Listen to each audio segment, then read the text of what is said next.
pessoal do sétimo ano, tudo bem com vocês? Bom pessoal, na aula de hoje nós vamos discutir um pouco sobre a diversidade cultural da população brasileira.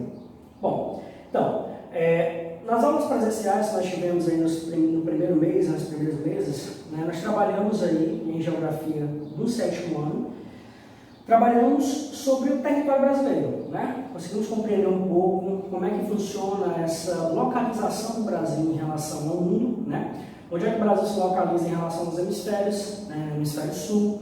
Nós entendemos um pouco como é que o Brasil se identifica regionalmente ali na América do Sul, né? Fazendo parte dessa porção do continente americano, né? E nós trabalhamos também em relação, né, à cultura brasileira. O Brasil está inserido na chamada América Latina.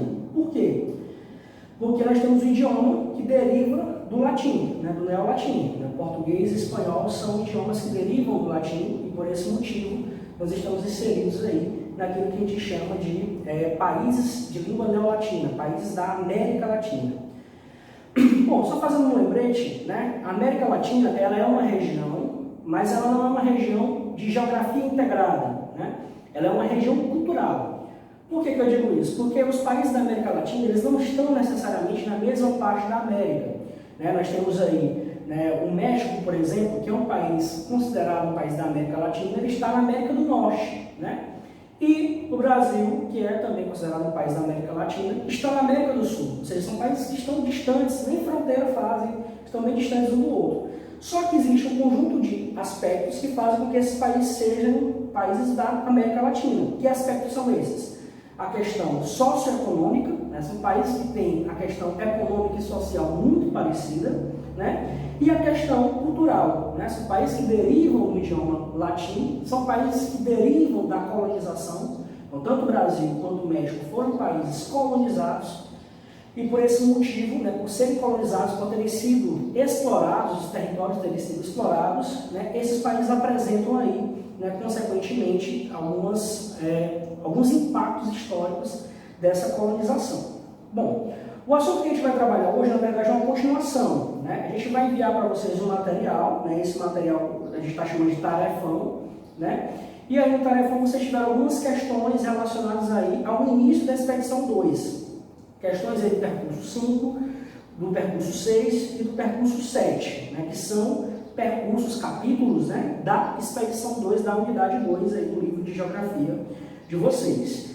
E esse conteúdo que a gente vai trabalhar na aula de hoje, ele é baseado basicamente, né, no percurso 8, que começa lá na página 68 do livro de vocês, a página 68, certo?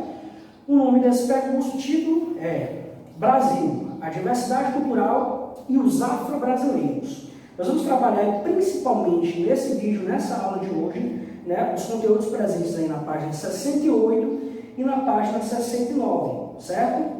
Bom, o que temos aí de conteúdo nessas duas primeiras páginas desse percurso? Nós temos os principais grupos formadores da população brasileira.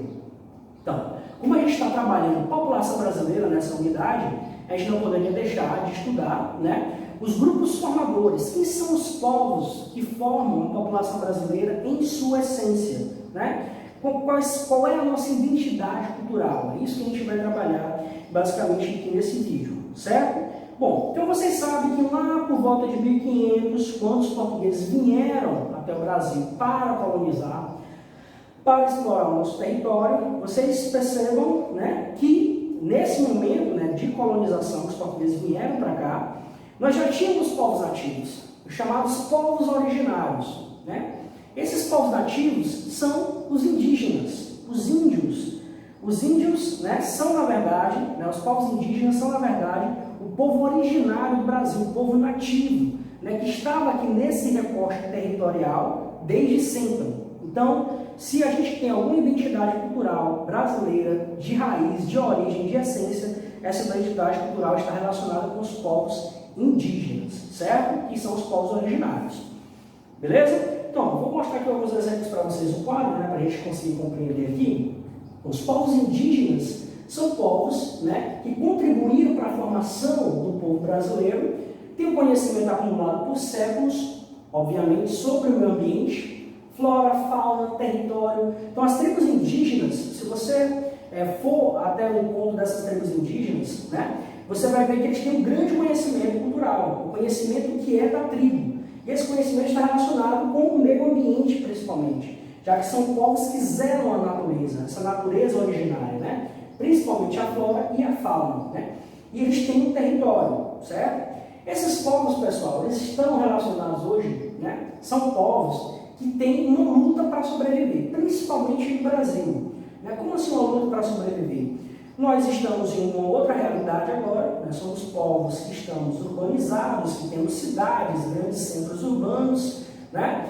E esses povos, né, esse povo originário, né, que é os indígenas, eles passam por conflitos relacionados à invasão de suas terras por fazendeiros, garimpeiros, madeireiros, grileiros, entre outros. Então, esses povos originários, eles têm hoje na legislação brasileira, né, uma proteção, né, eles estão espalhados em todo o território, principalmente na região norte do Brasil, né, no estado do Amazonas, né, no estado do Pará, e ali uma parte na região do centro-oeste, ali no estado do Mato Grosso, principalmente no estado do Mato Grosso.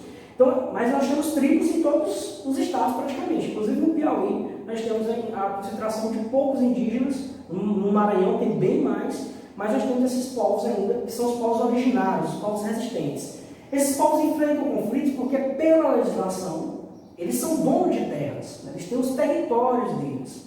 Né? O conceito que a gente trabalhou aí no 6º ano, território indígena, onde eles constituem as suas relações cotidianas, né? As suas relações tribais. Então, tudo está ali circunscrito naquele território, beleza? Então, esses povos, eles passam por conflitos diários. Vocês vão entender melhor quando vocês fizerem a leitura do percurso 8, principalmente aí na página 68 do livro de geografia de vocês, tá bom? Aí no livro do 7º ano, beleza? Então, esses povos originários, eu fiz um recorte lá no passado para o atual momento, eles são povos que tiveram contribuição, mesmo que, né, por uma questão de colonização, de exploração, tiveram uma contribuição dos povos portugueses, né, que são os povos colonizadores, para formar essa miscigenação que nós temos hoje no Brasil. Os portugueses, quando vieram, começaram, de certa forma, né, a miscigenar-se, né, a misturar-se com os povos indígenas. E aí ia ser esse povo só que a gente tem no Brasil. Então, os portugueses, eles, no decorrer da história, né, esses povos portugueses, eles foram seguidos por outros povos também nessa colonização aqui do território e eles ajudaram a constituir essa população brasileira, certo? Então, os povos indígenas, que são os povos originários, os povos portugueses, que são os colonizadores, também é um grupo relevante, né, dessa colonização, dessa exploração aí do território e dessa população brasileira. Então, se alguém perguntar para vocês em algum momento, né, qual é o povo formador da população brasileira, vocês vão dizer que são os indígenas e os portugueses em essência, lá desde o início da colonização, certo? Beleza?